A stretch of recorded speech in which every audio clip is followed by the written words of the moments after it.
ಅಲ್ಲಿ ಕ್ಯಾಲೆಂಡ್ರನ್ನೋ ಏನೋ ಕೊಡ್ತಾರೆ. ಕ್ಯಾಲೆಂಡ್ರನ್ನ ಏನೋ ಕೊಟ್ಟಾಗ ಭೀಮದ ಫೋಟೋ ಇರುತ್ತೆ ಇಲ್ಲಿ ಭದ್ರಾ ಸೈಡು. ಈ ಆನೆ ರೋಡಲ್ಲಿ ನಡ್ಕೊಬತ್ತಿರೋದು ಒಂದು ಫೋಟೋ ಹಾಕಿ ಅದನ್ನು ಇದಕ್ಕೆ ಹಾಕಿರ್ತಾರೆ ಫ್ರಂಟ್ ಪೇಜ್ಗೆ. ಅಪ್ಪ ಅಲ್ಲಿ ಆನೆ ನೋಡಿ ಬಂದಿದೆ, ಅವರಿಗೆ ಒಂದ್ಸಲ ಆನೆ ನೋಡಿದ್ರೆ ನೆನಪಿರುತ್ತೆ. ಇದು 2015 ಡಿಸೆಂಬರ್ ತಿಂಗಳಲ್ಲಿ ಇದು ಬರುತ್ತೆ. ಅದು ಬರುವಾಗಲೇ ಅಲ್ಲಿಂದ ಮತದಿಂದಲೇ ಬರೋದು. ಅದು ಒಂದು ಕಾಟು ಸೈಡಲ್ಲಿ ನಿಂತಿರುತ್ತೆ. ನಾನು ಅಜ್ಜಿನ ಕರ್ಕೊಂಡು ಬರ್ತಿರುವಾಗ ನಾನು ಯಾವುದೋ ಆನೆ ಸಾಕಾನೆ ಮರ ಎಳೆಯಕ್ಕೆ ಬಂದಿದೆ ಅಂತ ನೋಡ್ತೀನಿ. ನಾನು ಮತ್ತು ನನ್ನ ಜೊತೆ ಇನ್ನೊಬ್ಬ ರಂಗನಾಥ್ ಅಂತ ನೋಡಿದಾಗ ನಾವು ಮರ ಎಳಿತಿರೋದೇನೋ ಅಂತ ನೋಡ್ಬಿಟ್ಟು ಹತ್ರಕ್ಕೆ ಹೋಗಿ ನೋಡ್ತಿರ್ತೀವಿ. ಅದು ಆನೆ ನೋಡೋದು ಕಾಡಾನೆ. ವಿಡಿಯೋ ಮಾಡ್ಕೋದಾಗ ಆಗ ಈ ಆನೆ ಇರುತ್ತೆ ಅಂದರೆ ಆ ಹಿಂದ್ಗಡೆಯಿಂದ ವಿಡಿಯೋ ಮಾಡಿದಾಗ ಆ ಬಾಲದಲ್ಲಿ ಫುಲ್ಲು ರೋಮಗಳಿರ್ತವೆ. ಆನೆ ಕ್ವಾರೆ ತುಂಬ ಡೀಪಾಗಿರುತ್ತೆ. ಆನೆ ಇಷ್ಟು ದಷ್ಟಪುಷ್ಟವಾಗಿರಲ್ಲ. ಸ್ವಲ್ಪ 2014 ಅಪ್ಪ ಚಿಕ್ಕಮಂಗ್ಳೂರಿಗೆ ಆನೆ ಕಾರ್ಯಾಚರಣೆಗೆ ಅಂತ ಇಲ್ಲಿಂದ ಕರೆಸ್ಕೊಂಡಾಗ ನಾನೇ ಬಿಟ್ಟು ಬರ್ತೀನಿ. ಬಿಟ್ಟು ಬಂದಾಗ ಅಪ್ಪಗೆ ಒಂದು ಮ್ಯಾಗ್ಝಿನಲ್ಲಿ ಮೀಟಿಂಗ್ ನಡೀತದೆ. ಟೇಬಲಲ್ಲಿ ಅಲ್ಲಿ ಕ್ಯಾಲೆಂಡ್ರನ್ನೋ ಏನೋ ಕೊಡ್ತಾರೆ. ಕ್ಯಾಲೆಂಡ್ರನ್ನ ಏನೋ ಕೊಟ್ಟಾಗ ಭೀಮದ ಫೋಟೋ ಇರುತ್ತೆ ಇಲ್ಲಿ ಭದ್ರಾ ಸೈಡು. ಈ ಆನೆ ರೋಡಲ್ಲಿ ನಡ್ಕೊಬತ್ತಿರೋದು ಒಂದು ಫೋಟೋ ಹಾಕಿ ಅದನ್ನು ಇದಕ್ಕೆ ಹಾಕಿರ್ತಾರೆ ಫ್ರಂಟ್ ಪೇಜ್ಗೆ. ಅಪ್ಪ ಅಲ್ಲಿ ಆನೆ ನೋಡಿ ಬಂದಿದೆ, ಅವರಿಗೆ ಒಂದ್ಸಲ ಆನೆ ನೋಡಿದ್ರೆ ನೆನಪಿರುತ್ತೆ. ಹೊರೆ ಇದು ವೇರಿಯೇಷನ್ ಹೆಂಗಿದೆ ಮತ್ತು ಆನೆ ಇದೆಲ್ಲ ನೋಡಿ ಪತ್ತೆ ಇಟ್ಟು ಹಂಗೆ ತಲೆಯಲ್ಲಿ ಮೆಮೊರಿಯಾಗಿ ಇಟ್ಕೊಂಡಿರ್ತಾರೆ. ಇದು 2015 ಡಿಸೆಂಬರ್ ತಿಂಗಳಲ್ಲಿ ಇದು ಬರುತ್ತೆ. ಅದು ಬರುವಾಗಲೇ ಅಲ್ಲಿಂದ ಮತದಿಂದಲೇ ಬರೋದು. ಅದು ಬಂದು ಅದು ಯಾವ ಮುಡಿಗೆರೆ ಭಾಗ ಬಂದು ಸಕಲೇಶ್ಪುರ ಬಂದು ಸಕಲೇಶ್ಪುರದಿಂದ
ಈ ನಮ್ಮ ಬಾಳ್ಳುಪೇಟೆ ರೋಡು ಮಧ್ಯೆ ಅಲ್ಲಿ ಹೊಂಗ್ರೊಳ್ಳಿ ಅಂತ ಬರುತ್ತೆ. ಆ ಹೊಂಗ್ರೊಳ್ಳಿಯಲ್ಲಿ ಒಂದು ತಾಟು ಸೈಡಲ್ಲಿ ನಿಂತಿರುತ್ತೆ. ನಾನು ಅಜ್ಜಿನ ಕರ್ಕೊಂಡು ಬರ್ತಿರುವಾಗ ನಾನು ಯಾವುದೋ ಆನೆ ಸಾಕಾನೆ ಮರ ಎಳೆಯಕ್ಕೆ ಬಂದಿದೆ ಅಂತ ನೋಡ್ತೀನಿ. ನಾನು ಮತ್ತು ನನ್ನ ಜೊತೆ ಇನ್ನೊಬ್ಬ ರಂಗನಾಥ್ ಅಂತ ನೋಡಿದಾಗ ನಾವು ಮರ ಎಳಿತಿರೋದೇನೋ ಅಂತ ನೋಡ್ಬಿಟ್ಟು ಹತ್ರಕ್ಕೆ ಹೋಗಿ ನೋಡ್ತಿರ್ತೀವಿ. ಅದು ಆನೆ ನೋಡೋದು ಕಾಡಾನೆ. ಈ ಆನೆ ಸಾಕಾನೆಗಾದರೆ ಕತ್ತಲ್ಲಿ ಏನಾದ್ರು ಚೈನ್ ಹಾಕಿರ್ತಾರೆ, ಇಲ್ಲ ಹಗ್ಗ ಹಾಕಿರ್ತಾರೆ, ಇಲ್ಲ ಬೇಡಿ ಹಾಕಿರ್ತಾರೆ ಅಂತ ನೋಡ್ಬೋದು. ಇದು ನೋಡಿದ್ರೆ ಫ್ರೀ ಆಗಿದೆ, ಮೇವು ತಿಂತಿದೆ. ನಾನು ಅಲ್ಲಿಂದಲೇ ಅಪ್ಪಾಜಿಗೆ ಫೋನ್ ಮಾಡ್ತೀನಿ, ಒಂದು ಆನೆ ಹಿಂಗೆ ರೋಡ್ ಸೈಡ್ ಇದೆಯಲ್ಲ, ಏಟಾಗಿದೆ ಏನಾಗಿದೆ ಅಪ್ಪಾಜಿ ಅಂತ. ಯಾವುದು ಅಂತ ಗೊತ್ತಿಲ್ಲ, ಫೋಟೋ ಕಳಿಸು ಅಂತಾರೆ. ಅವಾಗ ನಾನು ಸ್ವಲ್ಪ ದೂರ ಹೋಗಿ ವಿಡಿಯೋ ಮಾಡ್ಕೊಡ್ತೀನಿ. ವಿಡಿಯೋ ಮಾಡ್ಕೋದಾಗ ಆಗ ಈ ಆನೆ ಇರುತ್ತೆ ಅಂದರೆ ಆ ಹಿಂದ್ಗಡೆಯಿಂದ ವಿಡಿಯೋ ಮಾಡಿದಾಗ ಆ ಬಾಲದಲ್ಲಿ ಫುಲ್ಲು ರೋಮಗಳಿರ್ತವೆ. ಆನೆ ಕ್ವಾರೆ ತುಂಬ ಡೀಪಾಗಿರುತ್ತೆ. ಆನೆ ಇಷ್ಟು ದಷ್ಟಪುಷ್ಟವಾಗಿರಲ್ಲ. ಸ್ವಲ್ಪ ಬೆನ್ನಿನ ಮೂಳೆ ಎಲ್ಲ ಕಾಣ್ತಿರುತ್ತೆ. ಅದನ್ನು ವಿಡಿಯೋ ಮಾಡ್ಕೊಬಂದು ನಾನು ಅಪ್ಪಾಜಿಗೆ ಬಂದು ತೋರಿಸ್ತೀನಿ.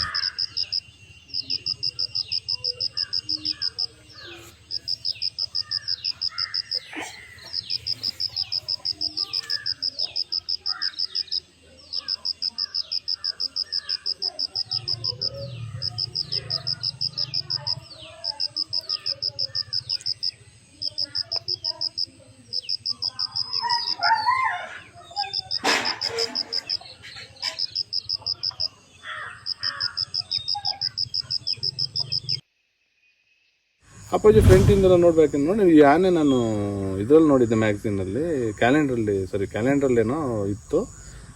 ಮೀಟಿಂಗ್ ನಡೆಯುವಾಗ DCF ಸರ್ ಮೀಟಿಂಗ್ ಮಾಡುವಾಗ ಆನೆಯನ್ನು ಒಂದು ಇದು ಕೊಡ್ತಾರೆ ಕ್ಯಾಲೆಂಡ್ರನ್ನ. ಅದರಲ್ಲಿ ನನಗೆ ಇದ್ರ ಫೋಟೋ ಹಾಕಿದ್ರು. ಈ ಚಿಕ್ಕಮಂಗ್ಳೂರು ಭಾಗದಿಂದ ಬಂದಿದೆ ಅಂತ ಫಿಕ್ಸ್ ಆಗುತ್ತೆ.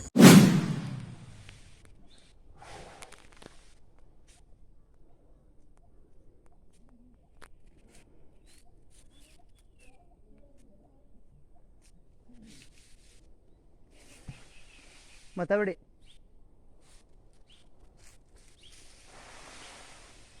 ಏನೋಗ್ರೆ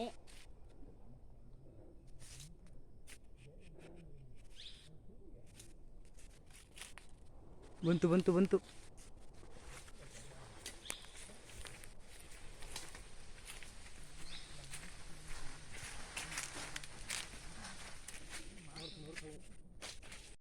ಆ 2015 ಎಂಡಲ್ಲಿ ಬಂದಿದ್ದು. 2016 ಈ ಕಡೆ ಎಲ್ಲ ನಮ್ಮ ಭಾಗ ಎಲ್ಲ ಫುಲ್ ಫೇಮಸ್ ಆಗುತ್ತೆ. ಏನು ಅಂದರೆ ಡಿಸೆಂಬರ್ ತಿಂಗಳಲ್ಲಿ ಇದು ಮಸ್ತಿ ಫಿಕ್ಸು. ನವೆಂಬರ್ ಡಿಸೆಂಬರಿಗೆ ಇದು ಮಸ್ತಿ.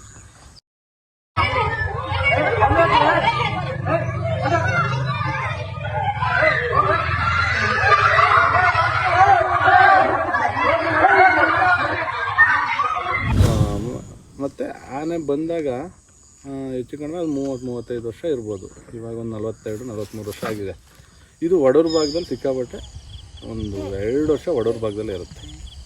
ಆಮೇಲೆ ನಮ್ಮ ಭಾಗ ಬರೋದು ಮಸ್ತಿ ಬಂದಾಗ ರೋಡಲ್ಲೇ ಓಡಾಡೋದು ಸಾಧು ಥರ. ಯಾರಾದರೂ ಹಿಂದ್ಗಡೆ ಹೋದ್ರೂ ಅಡ್ಸಲ್ಲ.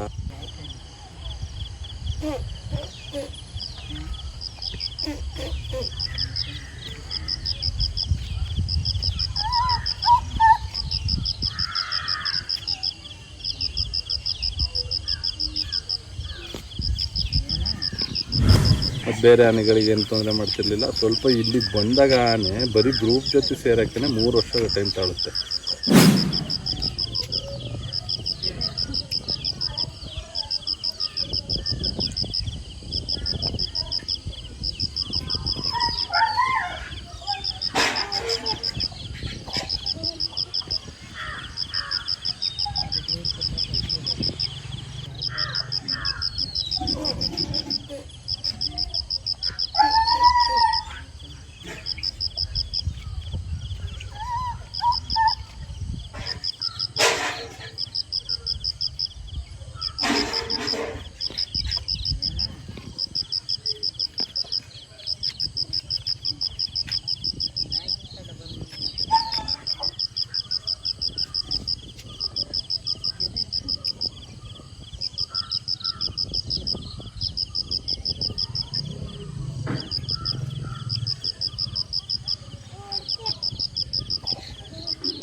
ಮೂರು ವರ್ಷ ಆದಮೇಲೆ ಅದಕ್ಕಿಂತ ಮುಂಚೆ ಯಾವ ಆನೆಗಳಿರ್ತವೆ ಇಲ್ಲಿ?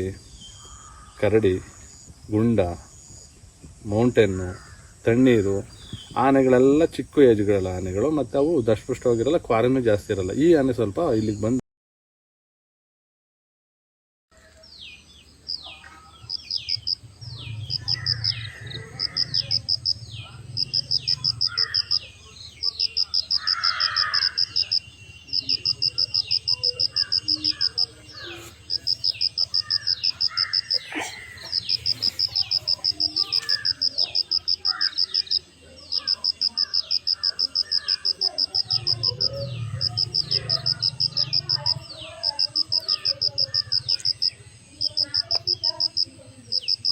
ಈ ಆನೆ ಸ್ವಲ್ಪ ಇಲ್ಲಿಗೆ ಬಂದಾಗ ಹೈಟಲ್ಲಿ ಮತ್ತು ಕ್ವಾರಲ್ಲೆಲ್ಲ ದೊಡ್ಡದಾಗುತ್ತೆ. ಇದು ಸ್ವಲ್ಪ 3 ವರ್ಷ ಎಲ್ಲ ಗ್ರೂಪಿಗೆ ಸೇರಿದ ಮೇಲೆ ಡಾಮಿನೇಟ್ ಮಾಡೋಕ್ಕೆ ಸ್ಟಾರ್ಟ್ ಆಗುತ್ತೆ.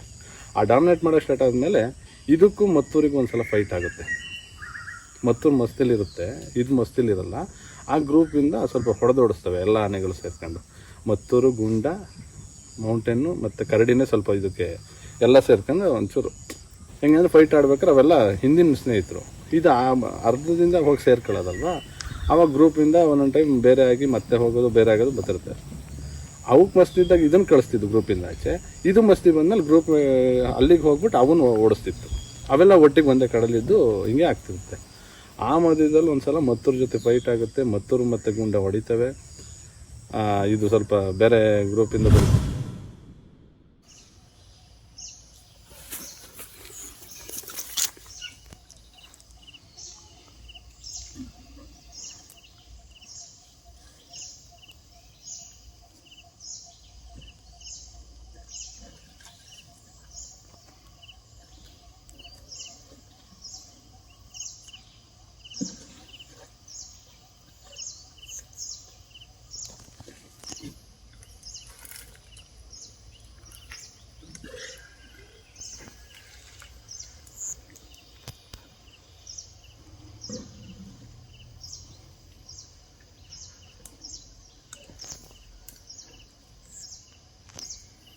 ಈ ಮಧ್ಯದಲ್ಲಿ 2019 ಟೈಮಲ್ಲಿ ಲಾಕ್ಡೌನ್ ಟೈಮಲ್ಲಿ ಇದ್ರ ಬಗ್ಗೆ ಸಕಲೇಶ್ಪುರ ಸೈಡಿಂದ ಈ ಕ್ಯಾಪ್ಟನ್ ಎಂಟ್ರಿ ಆಗುತ್ತೆ. ಅವಾಗ ಅದು ಕ್ಯಾಪ್ಟನ್ ಅಂತ ಯಾರಿಗೂ ಗೊತ್ತಿರಲ್ಲ. ಸೇಮ್ ಸಿಮಿಲಾರಿಟಿ ಹೈಟಲ್ಲಾಗಲಿ ಕೋರಲ್ಲಾಗಲಿ ಭೀಮನ್ ಥರನೇ ಹೋಲ್ತಾ ಇರೋದ್ರಿಂದ ಭೀಮ ಅನ್ಕೊಳ್ತಾರೆ. ಕ್ಯಾಪ್ಟನ್ ಸ್ವಲ್ಪ ಅಟಿಸ್ಕೊಬತ್ತಿರುತ್ತೆ, ಈ ಭೀಮನ್ ಥರ ಸಾಧು ಅಲ್ಲ. ಆಗ ಜನಗಳೆಲ್ಲ ಭೀಮನೇ ಬೆರೆಸ್ತಿದೆ ಅಂತಾರೆ. ಅದು ಭೀಮ ಅಲ್ಲ, ಅದು ಕ್ಯಾಪ್ಟನ್ನು. ಸ್ವಲ್ಪ ದಿನ ಹೋದ್ಮೇಲೆ ಗೊತ್ತಾಗುತ್ತೆ ಭೀಮ ಒಂದು ಕಡೆ ಇರುತ್ತೆ, ಕ್ಯಾಪ್ಟನ್ ಅವಾಗಿನ್ನೂ ಹೆಸರು ಕಟ್ಟಿರಲ್ಲ ಕ್ಯಾಪ್ಟನ್ ಅಂತ. ಅವಾಗ ಇದು ಒಂದು ಎರಡು ಟ್ರೂಪ್ ಆಗುತ್ತಲ್ಲ, ಬೀಟಮ್ಮ ಮತ್ತು ಇದು ಓಲ್ಡ್ ಬೆಲ್ಟು, ಆ ಥರ ಇದಾಗುತ್ತೆ. ಒಂದು ಗ್ರೂಪಿಗೆ ಕ್ಯಾಪ್ಟನ್ ಸೇರುತ್ತೆ, ಒಂದು ಗ್ರೂಪಿಗೆ ಭೀಮ ಸೇರುತ್ತೆ. ಆ ಸೇರಿದಾಗ ಏನಾಗುತ್ತೆ, ಅದು ಮಸ್ತಿ ಬಂದಾಗ ಇದು ಜಾಗ ಖಾಲಿ ಮಾಡ್ಕೊಂಡು ಒಂದು ಕಡೆ ನಮ್ಮ ಆಲೂರಿಗೆ ಹೋಗಿ ಬಂದು, ಆ ಸಕಲೇಶ್ಪುರದಲ್ಲಿದ್ದರೆ ಕ್ಯಾಪ್ಟನ್ ಮಸ್ತಿ ಬಂದಾಗ ಇದು ಆಲೂರಿಗೆ ಬರ್ತಿರುತ್ತೆ, ಇದು ಮಸ್ತಿ ಬಂದು ಅಲ್ಲಿಗೆ ಎಂಟ್ರಿ ಆದಾಗ ಅದು ಆಲೂರಿಗೆ ಬರ್ತಿರುತ್ತೆ. ಹಿಂಗೆ ಬೇರೆ